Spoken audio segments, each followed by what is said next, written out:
and welcome to World Insight with me, Tian Wei. The program is coming to you from Beijing on CGTN. We begin our program with the White House's latest pressure to go against Iran. The U.S. State Department has rolled out what they call Iran Action Group to pressure the country to change its behavior. Iran believes this is a thinly veiled attempt to topple their government. Elsewhere, in accordance with the Iran nuclear deal, Russia has transported a batch of enriched uranium to Iran for energy purposes. Can the Iran deal be revived? Before we get down to our discussion, take a look at this. Addiction to sanctions is how Iranian Foreign Minister Mohammad Javad Zarif described the U.S.'s latest moves. He said that sanctions may produce economic hardship, but will not produce political outcomes in Iran. On Monday, a spokesman of the Iranian Foreign Ministry called the formation of the Iran Action Group by the U.S. State Department an attempt to drive a psychological war by the warmongering U.S. government. This behavior is in contradiction to all recognized international regulations and is hostile towards the Iranian nation and the life of the Iranian people. I believe that it will not get them anywhere. Meanwhile, Russia has returned a second batch of the 20% enriched uranium to Iran. This was sent to Russia in 2015 as part of its commitment under the nuclear deal. Last Thursday, U.S. Secretary of State Mike Pompeo announced the creation of the Iran Action Group to execute the administration's Iran strategy for addressing all manifestations of the alleged Iranian threat. The Iran Action Group will be responsible for directing, reviewing, and coordinating all aspects of the State Department's Iran-related activity, and it will report directly to me. Our hope is that one day soon we can reach a new agreement with Iran, but we must see major changes in the regime's behavior both inside and outside of its borders. Pompeo named Brian Hook, who is currently the State Department's Director of Policy Planning, to run the group with the title of Special Representative for Iran. Washington left the Iran nuclear deal 3 months ago and reimposed sanctions on Iran's non-energy sectors earlier this month. The U.S. will slap the remaining sanctions on areas such as energy, shipping, and ports on November 5th.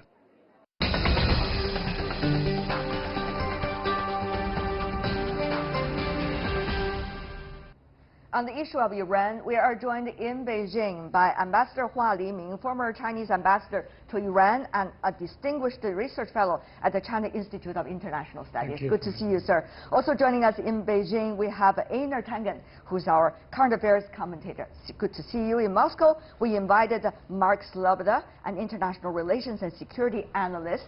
And last but not least, in Tehran, Iran, we have Hamed Musawi, professor of political science with the University of Tehran. Gentlemen, welcome to all of you. I want to start with you, Professor Musawi. Obviously, you see the United States is putting sanctions against Iran, and that is causing also quite some political discussions within the Iran political circle. For example, the finance minister being targeted right now. How do you think the sanctions are likely to impact on domestic politics in Iran?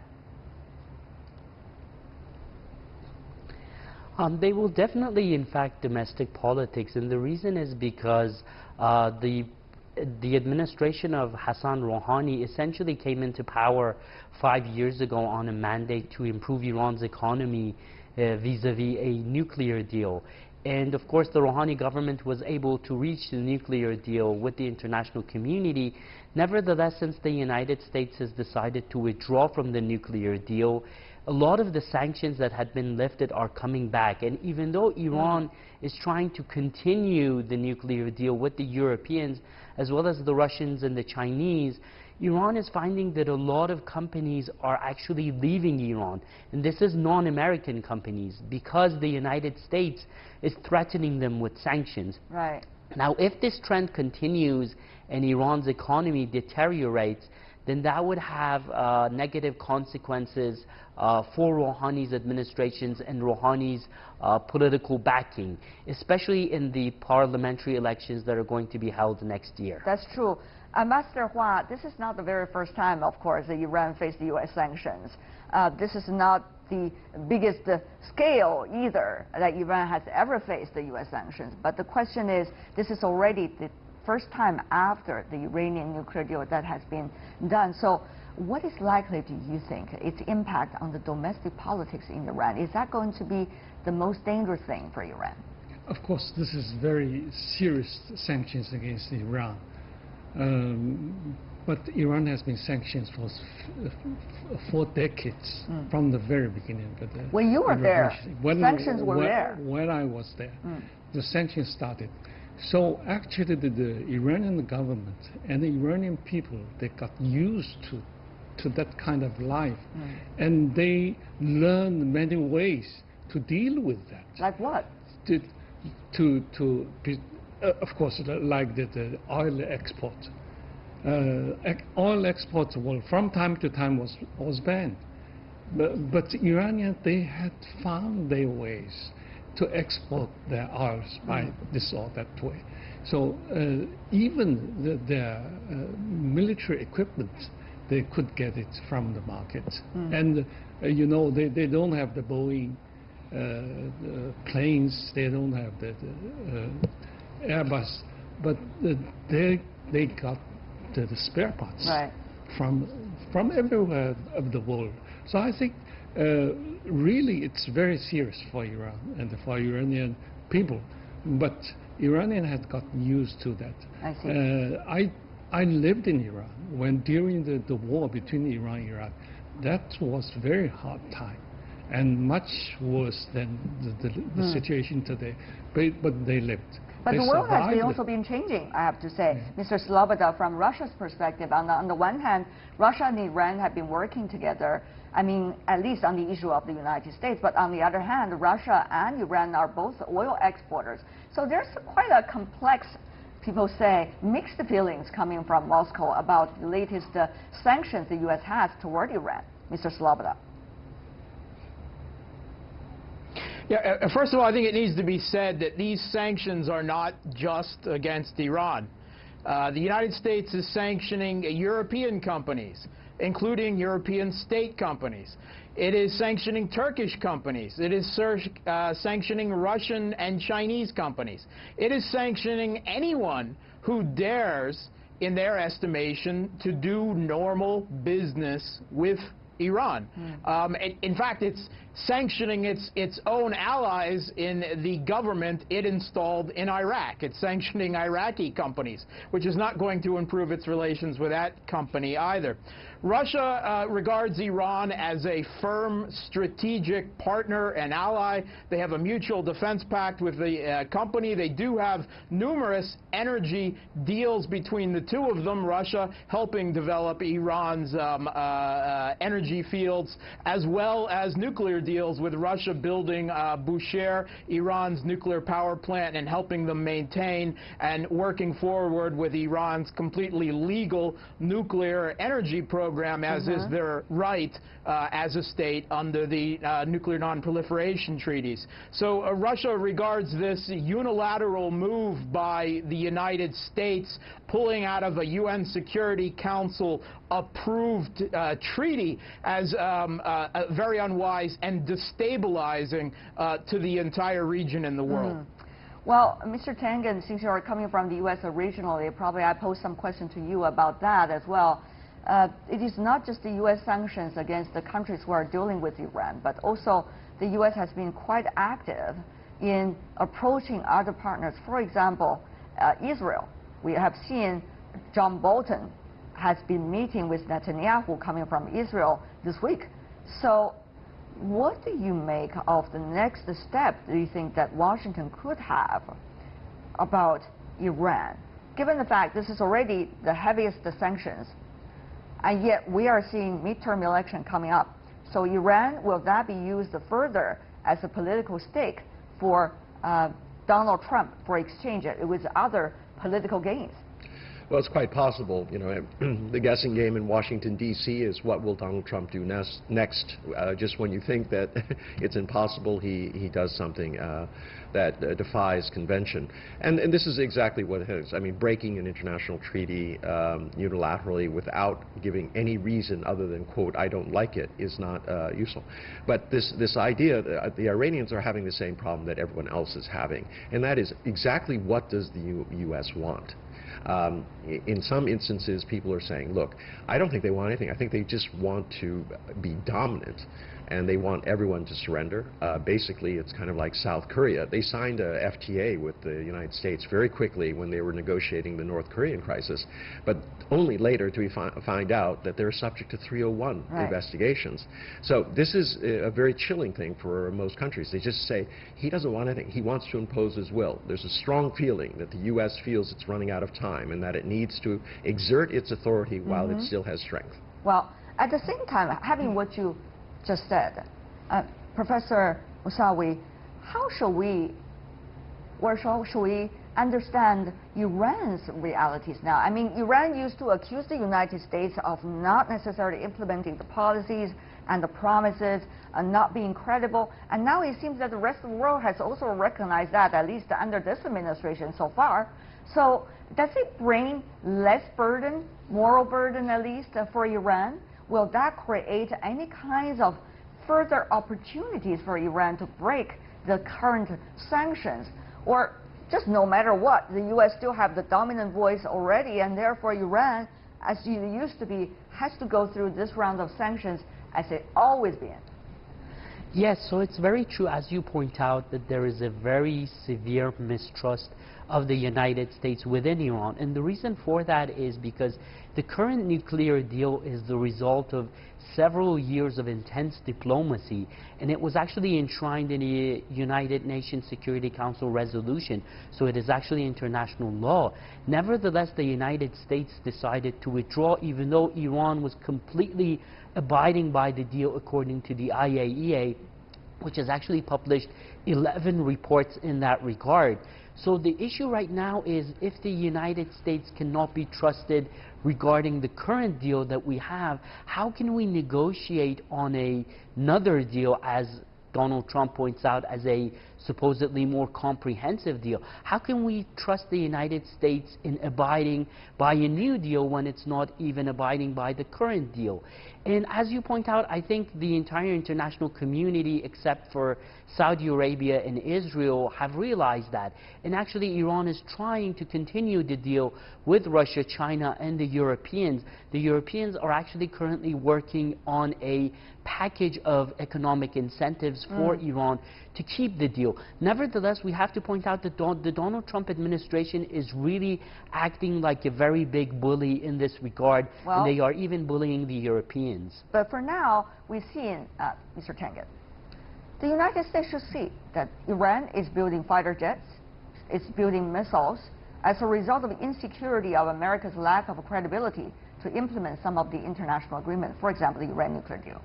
And Iran does have more moral, in a way, moral support coming from the others as a result, because of the U.S. lack of credibility.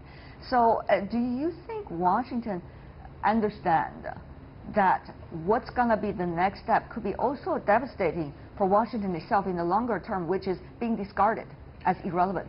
Well, this is or somewhat irrelevant. Let's just be pragmatic here. Well, isolated, I think, is the correct term. I mean, the United States has tremendous resources. It could go back to it, but it's putting itself in a position internationally, not just with this issue, but with many other issues, the trade tariffs, etc., where it is increasingly on the wrong side of the international community that it built.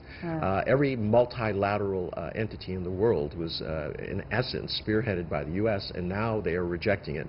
So this brings this trust and credibility issue into line. Right. But Ambassador Hua, I have to be frank here. We are pragmatic when you were talking about international relations, right? We all know interests aligned people and countries together. So what about that? If the United States is not an active participant in the current round and maybe future discussions, will the other nations of the Iran nuclear deal be able to shoulder that responsibility? Obviously, the Europeans are a little bit hesitating. The European governments cannot control the companies. So the first to leave Iran is Total, the oil giant of France. Just the next day of announcement of Donald Trump, Total left, Siemens left, and the Airbus left, and many the French companies left, because they have their interests, they have their benefits in the United States much more than Iran. They have to balance. They choose one. That is the reality. What about the reality check coming from Russia? Of course, this means Russia could play a bigger role in the previously known as JCPOA deal. At the same time, Russia could also have more opportunities into the Iranian economy as a result of Western companies withdrawing from Iran. But it's a mixed picture, some would say. Mr. Sloboda, much chance? Yeah, it is a mixed picture, and certainly Russia values regional and global stability on the issue, considering we're dealing with a nuclear-armed U.S. and one of the major Middle East powers here. European companies are not shielded by the EU's protection measures. These are outdated measures in a world of mobile capital flows, and the U.S. controls the global heights of the financial system. So most of the major European companies, whether we're talking French Total, Germany's Alliance, they have already pulled out or are pulling out of Iran because they don't want to be cut off from global capital flows by, financed by the United States. So in a large way, the Europeans are not going to be able to fulfill their economic commitments as part of this regardless.